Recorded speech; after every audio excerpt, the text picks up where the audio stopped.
Hello, everyone. Thor here. I just wanted to talk about Silent Hill. I just watched it again for the first time in probably 15 years. This movie came out when I was 17, came out in 2006. I thought it, or what I think of it.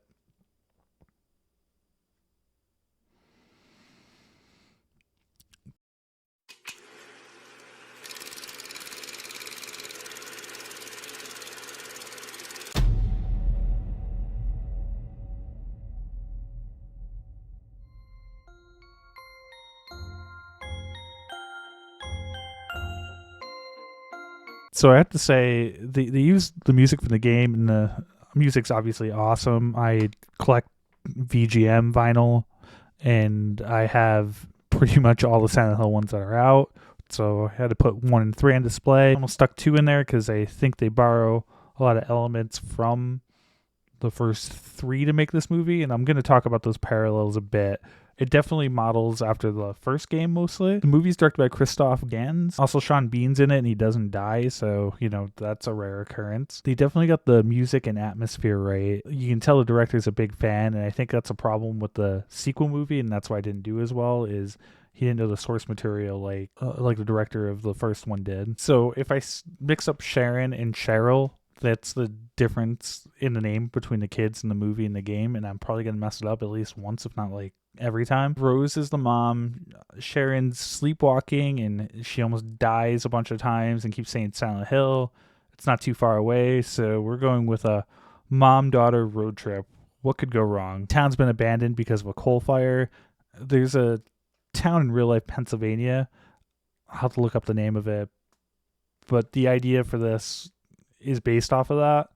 Now, the game, it's snow. It's commonly confused that Silent Hill is based off of this real life town in Pennsylvania that's got a fog from the burning coal fires. But the thing is, in the movie, it's ash and the coal fires. In the games, it's always snowing and fog because it was a way to accommodate the lack of draw distance on the PS1, but it made for a creepy atmosphere, and it worked out for the game, and they're going to use it in every single one. My plan tonight was to do Shin Godzilla, but they announced sign-ups for Silent Hill Ascension. I don't know how good that's going to be, but I'm definitely going to be joining it and maybe streaming it if I get in. So they go on this road trip. Sean Bean's following behind, trying to track them down. They crash because they see a little girl. They don't know where they are. They've been taken by the town, and no one can find them.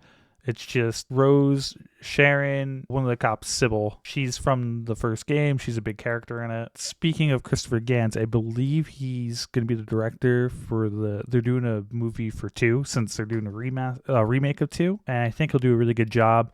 The set pieces for the town, the look and feel of the town, he nails. The movie's got issues. It's not perfect by any means. I think it's pretty good. Maybe give it a 7.75. But the look of it, the feel of it, it feels like you're in the PS1 game. It just, Silent Hill's got such a feel to it. Like, it's kind of broken, beaten down, and then there's a dark history, dark secrets. And they go to all the locations from the first and second game. I mean, you got the apartment, you got the hospital, the jumping between 2 apartments, like from 2. The alleyways look very similar, and they bring a lot of the creatures. The creatures look good for the most part. Some of them have a layer of CG that's very dated, and the insects are definitely CG'd, and it looks dated. And when it goes to the dark world, it uses a lot of CG, and it just hasn't held up the best. I mean, it probably looked better on maybe DVD. Something I never noticed when I was younger is they use not a ton, but they use a good amount of green screen. I probably would never picked up on it when I was a teenager. Just now that I do filming now, I kind of see it and look for it and like, oh, that's how they did that. So it's always interesting. When they use practical effects, are really, really good. The costumes are really good. The creatures are good. One of the best parts involves the nurses from 2, where she's got to shut the light out and sneak past them. One of my knocks is they have to have Pyramid Head in this movie. I feel like Silent Hill can't exist without it. By the way, at Silver Screen Con, I found an awesome cosplay of Gender Bender Pyramid Head, which I'll throw up on screen here.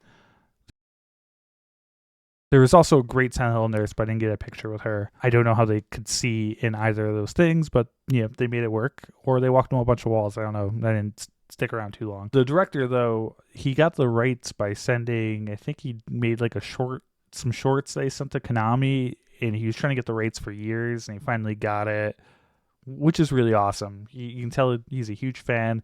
There's a lot of lore with this series. I'm a big fan of it. He does things differently, and I appreciate that because you just don't want the same story. That's I don't know what he's gonna do with 2. I hope he at least has like an interesting twist or something, because 2 is one of my favorite horror games of all time. I played that as a young teenager, and wow, blew me away when I was probably like, what, 12 or 13. But it's just, including the look and feel of the town, there's little things like she's got to memorize the map at one part. It looks like a map right out of the game. Incorporate the dark world pretty well, because at any point in time, it could just be the dark world and quickly changes, and it's got all the metal and rust and darkness that comes with the dark world. Really is the best part, is how much effort you put into being at least faithful to the series, which you don't, a lot of times with gaming movies, they're better now, but in the early 2000s, 90s, they just got some big director and he had no idea what he was doing with it. I really think like Sam Raimi's Spider-Man kind of helped put us in the right direction, and since then, look how big superhero movies have gotten, and almost too big. We're kind of over them at this point. Though saying that, I think you strongly benefit if you've played the game and kind of know what they're doing. There's some character, like there's this red-haired nurse, and you just see her and play the game, you're like, oh, that's Lisa, and we all know how it goes for Lisa. I'm going to try to be as spoiler late as possible. I know the movie's been out for a while, but if you haven't seen it, I think it's definitely worth checking out. And I think you really appreciate it more if you played the game. I've always wanted to say dislike it, but there's always a part of me that randomly I just want to watch it. Again, I don't love the ending, but I think I understand it a lot more than I did years ago. Movie is one of the ones that stuck with me. I didn't just like forget it like a bunch of other gaming movies and movies I've seen recently, like Black Demon. It starts off as like a big mystery. It doesn't handhold you. Played the game, you know what's going on, but I could see someone that doesn't know Silent Hill and being very lost for a good portion of it. They do explain it through like a vision, which kind of reminds you of the games. Forget how they do it in the first one, but in the second one, you find a VHS tape and you watch it. The sequence where they kind of explain everything reminds me of when James finds a VHS and kind of explains everything that's going on. They do switch the lore up a bit.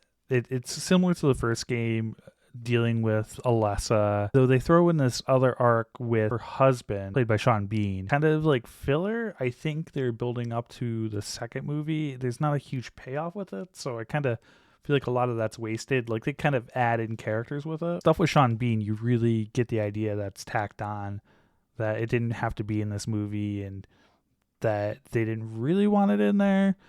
I just think they wanted to add more characters or another element. They have a very good way of explaining the town's history. It's interesting how they do it, how they change the story up a bit and kind of explain, because in Silent Hill there's a cult and this kind of points towards them, and it kind of explains other characters and takes a better look at a lot of the parts of the town. They don't go into like a lot of the details, like for instance the hospital, like they're all like taken over by parasites, so when you're fighting them, as you're Harry in the main game, when you're fighting them, you're actually fighting the actual people. Sometimes the things in Silent Hill are just spirits that take on human forms. Very loose with the rules, but Silent Hill in the dark world is just a bunch of creepy bad stuff that you don't want to be there, but everyone's usually there for a reason. And I think this movie built up an interesting different backstory than the game and did it in a good way. So I think with Silent Hill 2, I think he'll probably put something. I'm looking forward to what he puts together and looking really forward to that remake, and hopefully Ascension's good. The original game was for the PS1. I remember reading about it in Game Informer and being super interested in it. I was playing Resident Evil at the time. I was young. I was maybe 8 or 9. I remember I finally got it. I wish I held on to it because this thing goes for like $200 now. But I remember my first time playing through. I love the story. Is like really like creepy. I love trying to figure out the endings and getting the joke ending, like the dog or the alien ending is always fun, and finding all the crazy extras. There's a lot of replayability, and I appreciate that this movie really nailed the look and feel of Silent Hill. You feel like you're there, that it fits in with the franchise. I don't agree with all the changes they made to the story and the ending. The game did a lot of things better, but you don't want a carbon copy. There's no point in that. I know a lot of Silent Hill fans really dislike it. I think this movie's gotten looked at more favorably now. Not quite a cult classic, but it's up there. I definitely hear a lot of more people saying good things about it. I didn't hate it, and I really, like I said, I really enjoyed it up until the end. I didn't really get. Watching it this time, I definitely got what they were going for more. I still think it's got its issues. I'm gonna give it final score as 7.5. Definitely check it out. Unfortunately, it's not free streaming anywhere. I have it on DVD or Blu-ray, but I actually just rented it from Amazon because I was being lazy. But so I got to watch it in HD, and it's available there. It's cheap to rent. Excited for Silent Hill to come back. Obviously, great music scores. I love a lot of the games. Kind of fall off a cliff after 4, but they have things to appreciate. So hopefully I'll get to stream some of them soon. Thanks for checking the review out. And in the comment section, let me know your thoughts on the movie and your favorite Silent Hill game or favorite Silent Hill moment. I'll see you in the next one. Thor out.